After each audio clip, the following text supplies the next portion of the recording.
Forgiveness is something that is extremely difficult.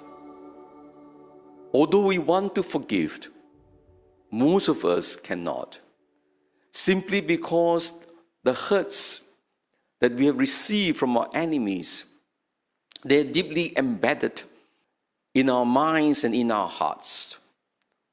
And there is this natural tendency in us to want to take revenge, to be vindictive. That is why it is often said, revenge is sweet. We want to see our enemies suffer the same thing that we have gone through, to teach them a good lesson of what it means to betray us, to hurt us, or to slander us. When we do not forgive and we do not let go, we know at the same time we are prisoners of our enemies. We can never find true peace in our heart, even though we pretend that we are at peace. And so it must be said right at the outset that forgiveness is truly a grace of God. Without the grace of God, there is no forgiveness. Forgiveness is really to encounter His love and His mercy, unconditional forgiveness of God. This is why forgiveness is a grace. For all the sins that we have done against the Lord, it is incomparable to what our neighbors have done to hurt us. And yet God forgives us unconditionally. Without the strength that comes from the forgiveness of God, using our own human will, it is very difficult to forgive those who have hurt us deeply. That is why it is said, to err is human, to forgive divine. Without God's grace, we cannot forgive. Most Catholics think that after committing such grievous sins against God, they must repay for their sins all their life by doing penance one after another in order to earn the forgiveness of God. My dear brothers and sisters, we can never earn God's forgiveness or repay our sins. This is simply because our offense against God is beyond human debts. And the point, my dear brothers and sisters, is this: unless we appreciate that God's forgiveness is complete, total, unconditional, we will never have the grace and the power to render the same forgiveness to others who have hurt us.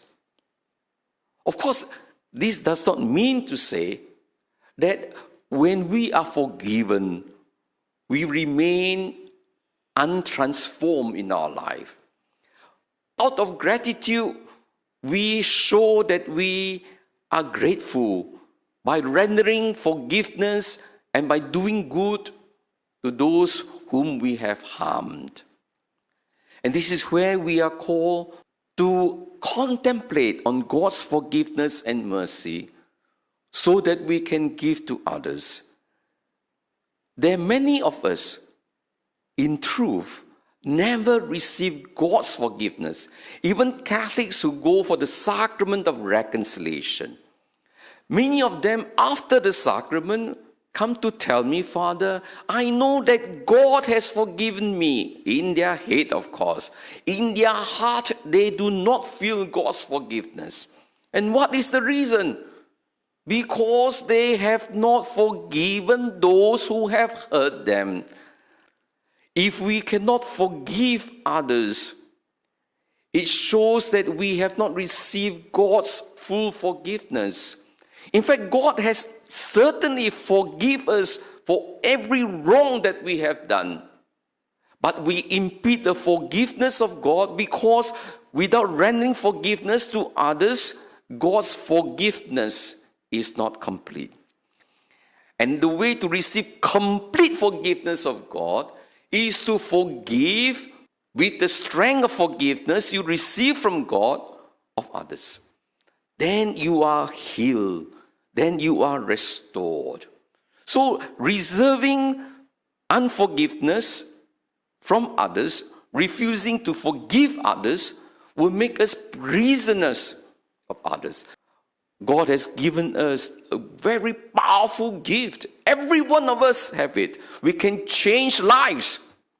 And how do we change life? Not necessarily doing great things. We change life by forgiving people.